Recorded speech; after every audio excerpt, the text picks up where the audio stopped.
कितनी हो सकती है? कम से कम कितनी आकृति भुजा होगी कि आकृति बंद हो जाएगी? कम से कम 3 भुजा होनी चाहिए।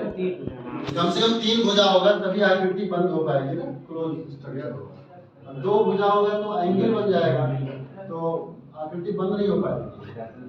ठीक है, 3 भुजा से स्टार्ट हो जाता है। बहुभुज का स्टार्टिंग कहाँ से है? 3 भुजाओं से। यानी त्रिभुज है लेकिन उसका एक जनरल नाम बहुभुज भी कह सकते हैं।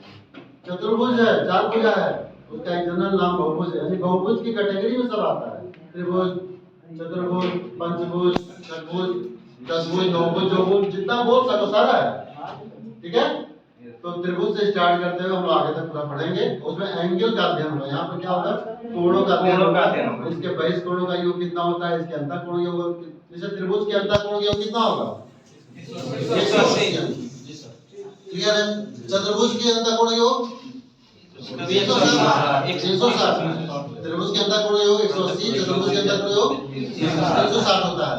तो यहाँ तक तो हमारे कवरेज एरिया में है, चतुर्भुज तक।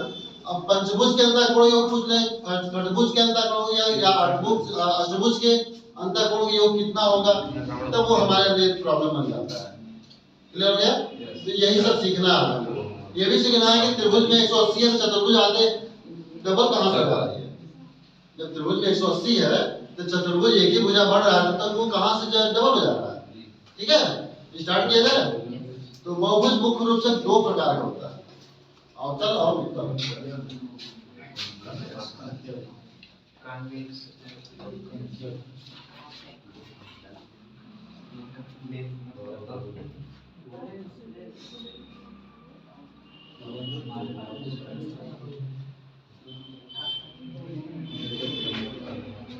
कॉन्केव पॉलीगन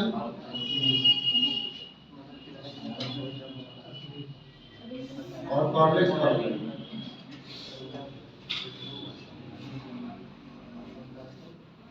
तो चतुर्भुज को हम जानते हैं कि चतुर्भुज 4 भुजाएं होती हैं। तो आप ये जान रहे होंगे कि ये जो ये स्ट्रक्चर जो बन रहा है ये भी चतुर्भुज ही है। चतुर्भुज है ये?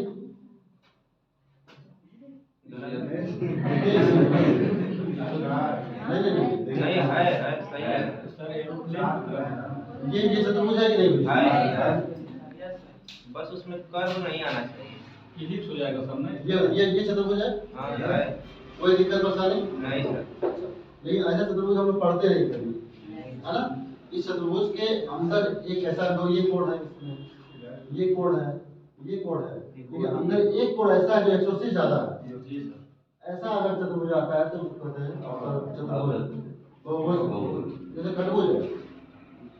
आपके दिमाग का विस्तार जो है थोड़ा सा और भी हो रहा होगा। ये खंडभुज है।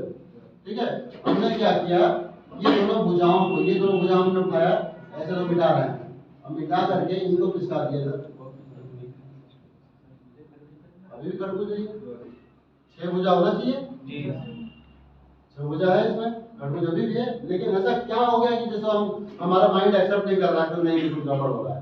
बस गड़बड़ यही हो रहा है कि हम अवतल आकृति पढ़ रहे हैं और ये उत्तल आकृति हम लोग अभी तक पढ़ते हैं। उत्तल आकृति मतलब सारे कोण जो बड़े रहते हैं, तो वो हमको जो है लगता है कि यही सही स्ट्रक्चर है। लेकिन हम अपने दिमाग में एक चीज और फिट करें कि ऐसा भी हो सकता है, चतुर्भुज ऐसा भी हो सकता है, ये करेक्ट है। लेकिन ये कैसे चतुर्भुज है? ये अगर आपसे कोई पूछे कि चतुर्भुज है, हाँ है। कैसा चतुर्भुज है? अवतल चतुर्भुज है। ठीक है, कॉन्केव क्वाड्रिलेटरल, कॉन्केव क्वाड्रिलेटरल। समझ आ रहा? इसके बारे में हमको पढ़ना नहीं है, एक तो स्ट्रक्चर आप बना लीजिए बस, सफिशिएंट इसके लिए। ठीक है, तो चतुर्भुज हो गया, ये खंडभुज बना लीजिए बस।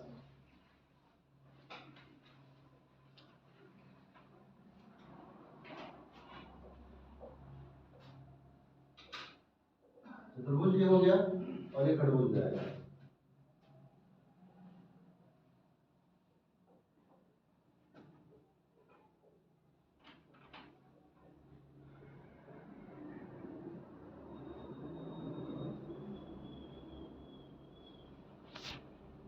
अवतल हेडिंग के अंतर्गत ये दोनों बनेंगे।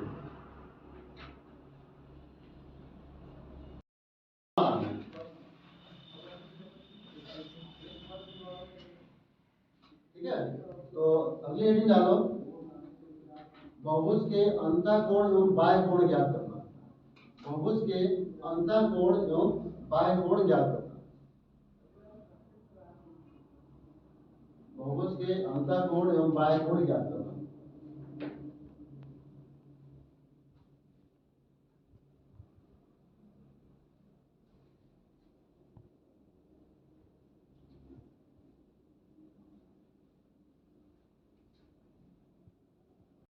शब्द आ गया तो सभी भुजाएं आपस में बराबर हैं।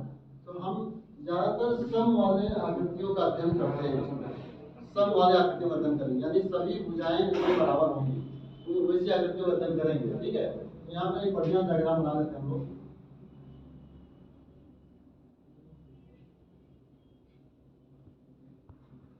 और इसी डायग्राम पर हम लोग सीखेंगे। अब आपसे कोई पूछा कि इस कोण का मान ज्ञात करो, ठीक है, इस कोण का मान ज्ञात करो, या किसी से पूछ इस कोण का मान क्या होगा, ये दो कोण निकालना सीख जाएंगे तो हम लोग ये टॉपिक क्लियर है।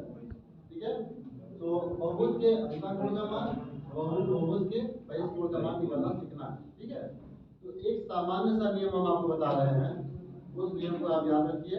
किसी भी बहुभुज के सभी बहिष्ठ कोणों का योग हमेशा जो कितना होता है, किसी भी बहुभुज के, कोई बहुभुज होगा, आप त्रिभुज चलेंगे ना, त्रिभुज चलेंगे वहां पर भी फिक्स रहता है ये बहिष्ठ कोण है, ये 180 ले लो, ज्यादा लगा देखो, ये ज्यादा लगा है, ज्यादा इसीलिए दिखा रहे हैं, याद नहीं रखना पड़ेगा, ये ज्यादा है, ये चतुर्भुज है, चतुर्भुज मान लो, ये चतुर्भुज है। ठीक है, ये बहिष्ठ कोण है, ये यहाँ बहिष्ठ कोण है, ये बहिष्ठ कोण है, ये बहिष्ठ कोण है। तो 90-90 का अंतर वाला 90-90 मानो तो ये 90-90 हो गया ना, कितना हो गया, 360 हो गया। तो किसी भी बहुभुज के सभी बहिष्ठ कोणों का योग हमेशा 360 होता है। किसी भी बहुभुज के सभी बहिष्ठ कोणों का योग हमेशा 360। बहुभुज में चाहे कितनी भी भुजाएं हो, कितनी भी भुजाएं हो, ये हमने दिखाया यहाँ पर। एक मान लो वर्ग बना हुआ है, वर्ग के अंतःकोण 90-90 होते हैं, पहले पता है हमको। अंतःकोण 90 है तो बहिष्ठ कोण भी 90 ही होगा, क्योंकि ये टोटल 180 होता है। ये 90 हो गया, ये भी 90 हो गया, ये भी 90, ये भी 90, चारों कोणों के योग 90-90 करके 360 हुआ नहीं हुआ। ठीक है, यहाँ पर आपने वेरीफाई कर लिया इस चीज को। ऐसे ही इस चीज को याद रखिए, त्रिभुज है, 90 ज्यादा लगा है कि 90 ज्यादा। अगर ये 60 अंश है, अगर हम समबाहु त्रिभुज ले 60-60 होते 120 होगा, ये बाहर का 120 होगा, ये 120 होगा, 360 हुआ, दो जगह वेरीफाई कर दिए। अब इस चीज को आप दिमाग में याद रखिए, फार्मूले के रूप में या मेथड के रूप में इस चीज को याद रखिए। क्या याद करना है, किसी भी बहुभुज के सभी बहिष्ठ कोणों के योग हमेशा 360 होता है। ये किसी बहुभुज के लिए, यानी भुजा चाहे जितना हो, 10 भुजा हो, 20 भुजा हो, सबके लिए सबके। ठीक, अब ये इतना बढ़िया नियम है कि अगर मान लो कह दिया गया कि एक बहुभुज जिसमें 10 भुजाएं हैं, 10 भुजाएं, तो बनाने की जरूरत नहीं है, 10 भुजाएं बना लिया। अब पूछ दिया गया कि उसके बहिष्ठ कोण का मान क्या होगा, या बाह्य कोण का मान क्या होगा, या अंतःकोण का मान, 10 भुजा का है ये, तो क्या करेंगे, 360 को 10 से डिवाइड कर देंगे, 36 अंश रहेंगे थोड़ा। ठीक है, इसके लिए जरूरी है कि जो बहुभुज हो वो सम बहुभुज होना चाहिए, सम बहुभुज तभी समान होगा। तो सम बहुभुज में अगर 10 भुजाएं हैं तो सभी बहिष्ठ कोण का मान, यानी सभी बाह्य कोण का मान हमेशा 360 हो जाएगा, 360/10। क्लियर हुआ कि नहीं? ये नियम दिमाग में आया कि अगर कोई बहुभुज है तो उसके सभी बहिष्ठ कोणों का योग हमेशा 360 होगा, 360। ये हमेशा याद रखिएगा, एक नियम से सारा एंगल निकल जाएगा। अब ये जो है हमने बताया 10 भुजा है इसमें, सर उससे लगाए अगर n-3/2 से, यही तो मैं बता रहा हूँ। आज मैंने शुरुआत में क्या बोला, मैं कोई फार्मूला नहीं बताऊंगा, बिना फार्मूले के लगाना चाह रहा हूँ कि दिमाग में आपके कॉन्सेप्ट क्लियर हो जाए। फार्मूला बताना ही नहीं उसके बारे में, मैं सिर्फ जो है मेथड से समझाऊंगा। फार्मूला कैसे भूल जाता है ना, सभी बच्चों भूल जाएगा। ठीक है, तो क्या मैंने बताया, एक लाइन बस बताया कि किसी भी बहुभुज के सभी बहिष्ठ कोणों के योग हमेशा 360, बस इतना सा आप याद रखिए, सारा निकल जाएगा। अब देखो क्या है, 10 भुजा है, इसमें 10 भुजा है, और ये हमको को याद रखें टोटल 360 होता है, तो 10 से डिवाइड कर देंगे तो एक एंगल का मान निकल गया 36 अंश। क्लियर हो गया? अब ये 36 जहाँ निकला, अगर आपसे कोई पूछ दे कि अंदर के कोण का मान बताओ, 180 में 36 घटेगा, तो ये टोटल 180 है, जी सर। 180 है, 36 घट जाएगा। बात समझ रहे हैं? 180 में से 36 घटा कितना हो गया? 144।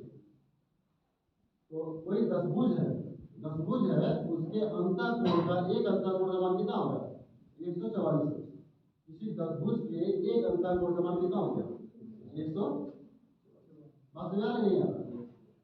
बाह्य कोण से हम लोग अंतःकोण लगाते हैं। अब कोई पूछ दे कि अंतःकोण का टोटल कितना होगा, इसी बहुभुज के यानी दसभुज के अंतःकोण का टोटल कितना होगा? 144 गुणे 10 यही आता है एग्जाम में।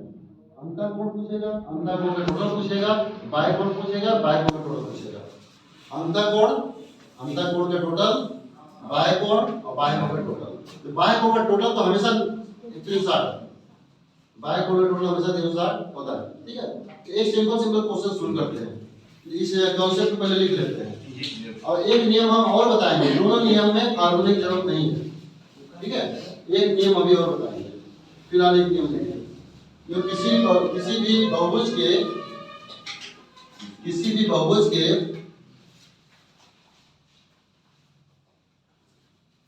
समस्त बाह्य कोणों का योग, किसी भी बहुभुज के समस्त बाह्य कोणों का योग हमेशा 360 अंश होता है। किसी भी बहुभुज के समस्त बाह्य कोणों का योग हमेशा 360 अंश होता है।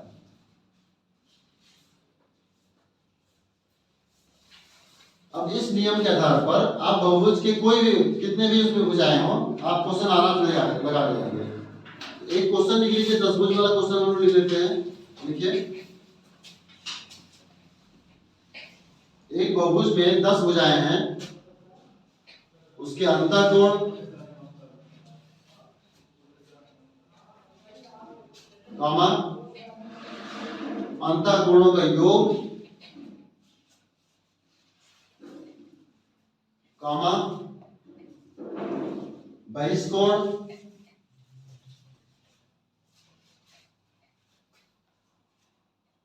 एवं बहिष्कोणों का योग ज्ञात करो।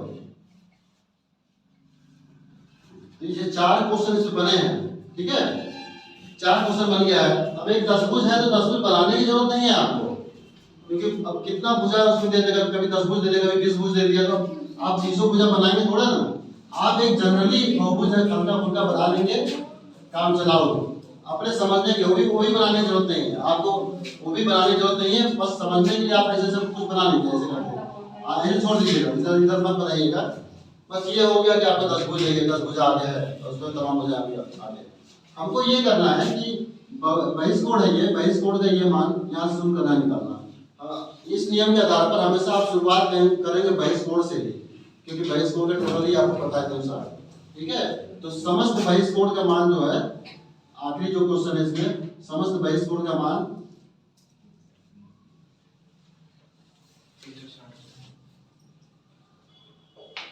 360।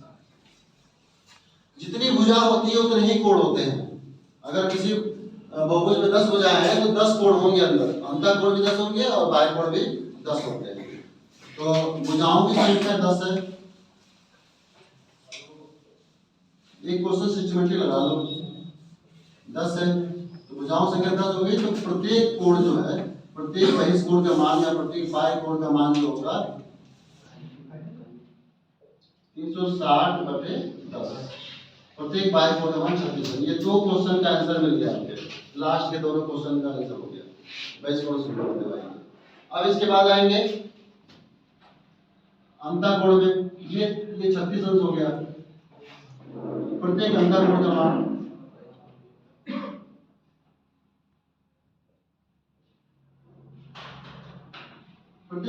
का जो मान होगा 180 - 36 बराबर हो गया 144।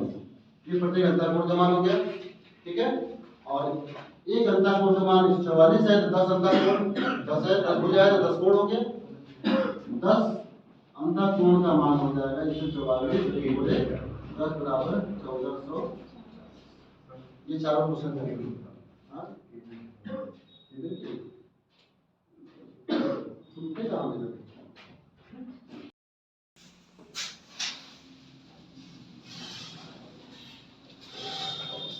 इसी क्वेश्चन लगाने का सेकंड मेथड।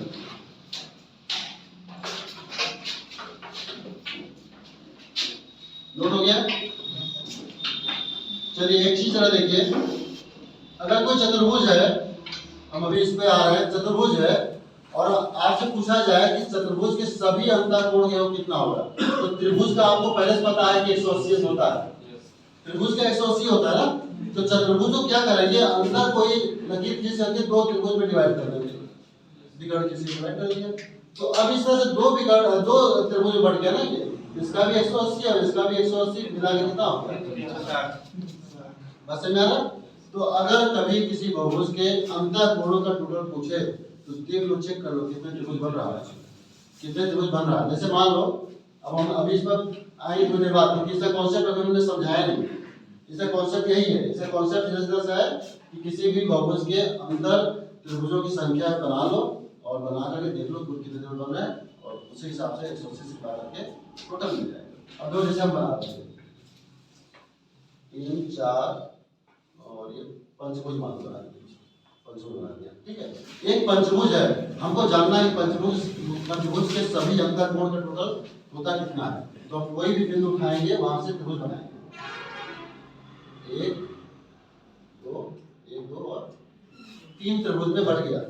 कितने बढ़ा ये? अब हम 360 वाले कॉन्सेप्ट को छोड़ रहे हैं, उस कॉन्सेप्ट नहीं आ रहा है, अब हम नया कॉन्सेप्ट सिखा रहे हैं, ठीक है। 180 ये हो गया, 180 ये हो गया, 180 ये हो गया और टोटल मिला कितना हो गया। किसी भी पंचभुज के समस्त अंतःकोणों का टोटल हमेशा 540 होगा। किसी भी पंचभुज के समस्त अंतःकोणों का टोटल हमेशा 540 होगा। कैसे? 3 त्रिभुज बन गए। बस समझ आ रहा? अब एक शॉर्टकट और बता रहे हैं उसमें, एक शॉर्टकट और बता रहे हैं कि 3 त्रिभुज जो बना है ना, हमेशा भुजाओं से 2 कम त्रिभुज बनता है, भुजाओं से 2 कम त्रिभुज बनेगा। अब 5 भुजा है ना, तो 5 भुजा है तो कितने त्रिभुज बनेगा? 2 बता रहे, 2 कम बनेगा। बस इसकी वजह से, इस नियम की वजह से आपको कभी बनाना नहीं पड़ेगा। अब हम 10 भुज बता रहे हैं, 10 भुज में तुम त्रिभुज की गिनती रह जाओगे, तो बनाते रह जाओगे, कैसे त्रिभुज बन रहा है, समझ रहे नहीं? तो 10 भुज में कितने त्रिभुज बनेंगे? 2 कम कर दिए, 8 त्रिभुज हो गया। और एक त्रिभुज 180 का होता है, 180 गुणे 8 कर देंगे तो 10 भुज के समस्त अंतःकोणों के योग मिल जाएगा। बात समझ आ रहा? ये दो ही चीज हमको ध्यान रखना है। क्या ध्यान रखना है? त्रिभुज बना लेना है और त्रिभुजों की संख्या जो है हमेशा भुजाओं से 2 त्रिभुजों की संख्या हमेशा भुजाओं से 2 कम, ठीक है। अब हम 10 भुज पे आते हैं। देखो 10 भुज वाला क्वेश्चन कैसे लगता है, इसको अभी लिखवाएंगे हम इसमें। अब इतने के लिए बहुत कठिन फॉर्मूला याद करना पड़ता है, ठीक है। अब 10 भुज है, तो 10 भुज में अब हम यहाँ पे सिस्टमेटिक चल रहे हैं। 10 भुज में भुजा जो है, 10 भुज में भुजा की संख्या हो गई 10, ठीक है। भुजा संख्या 10, त्रिभुजों संख्या 8, त्रिभुज की संख्या हो गई 8, ठीक है। तो 10 माइनस 2 बराबर 8 त्रिभुज हो गया। एक त्रिभुज 180 है उसका, तो 10 त्रिभुज का अंतःकोणों का योग, अंतःकोणों का योग, अंतःकोणों के योग यहाँ, ठीक है। 18 कितना हो जाएगा? 16 हो जाएगा। सीधे हम लोग आ गए लास्ट पॉइंट पर, ठीक है। यहाँ तक, अब यहाँ तक जब हम पहुंच गए, सभी कोण का टोटल 40 है, तो 10 कोण का है ना, 10 कोण का, 10 कोण का योग, 10 कोणों का योग कितना है? 1440। तो एक कोण का मान क्या होता है? 140 10 बराबर 140। अंतःकोण का प्रत्येक अंतःकोण का मान मिल गया। प्रत्येक अंतःकोण का मान कितना हो गया? 140। बाह्य कोण का मान 180 में से 140। अब इधर से आ रहे हैं, क्योंकि हम अंदर के कोण को निकाल चुके हैं, तो अब बाहर आने के लिए 180 में से घटाएंगे, तब जाकर के बाह्य कोण पे आएंगे। तो एक बाह्य कोण का मान,